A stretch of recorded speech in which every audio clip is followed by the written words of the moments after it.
Hello everyone and welcome. This is Mindy Egan for Concord and Ninth. I'm introducing to you the Knit with Care dies. Now here's a look at that die set. Starting with, we have an outline image which we're going to use for a base. Then you have your inside pattern. There are some separate, I would say, threads to add over the top.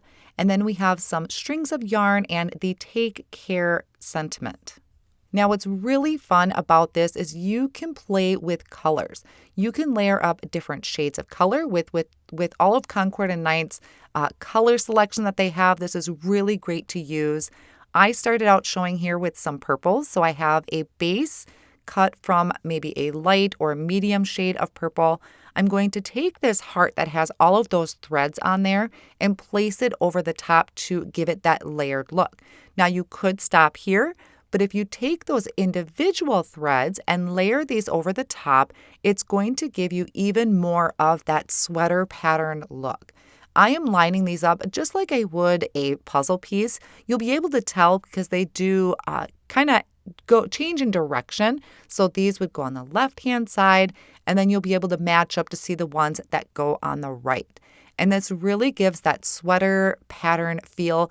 And not only that, but it feels really cool when you run your hand over this because you're adding just that little bit of dimension to it. It has a really neat textured feel to it.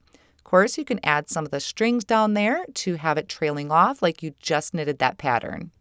This is one of the cards I created with this set. I ink blended my background. So that backer piece, the solid heart, I ink blended with a rainbow of color, and then I die cut out the two other kind of pattern pieces from white cardstock and layered those up.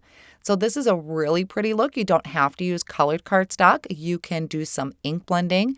I did add those kind of individual threads, probably about 2 or 3 layers just to really layer it up and give it that dimension. The hello comes from the Sweetest Pie set, and then I used a sentiment from Knitting Together.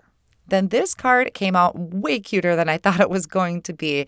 Here I stuck in some of those knitting needles. Once again, I ink blended my background. I also have a ball of yarn that I thought paired nicely with this, so I used my yarn to create my heart pattern there. And I also added some clear dewdrops. Now the background is just a piece of, I think it was sea glass cardstock that I added some white splatters to. And then the die cut sentiment, thanks, I just tucked down in the bottom. Now, I personally can't knit, so I am more than happy to do it on my cards and have them be die cuts on the front of my cards. Such a super sweet set.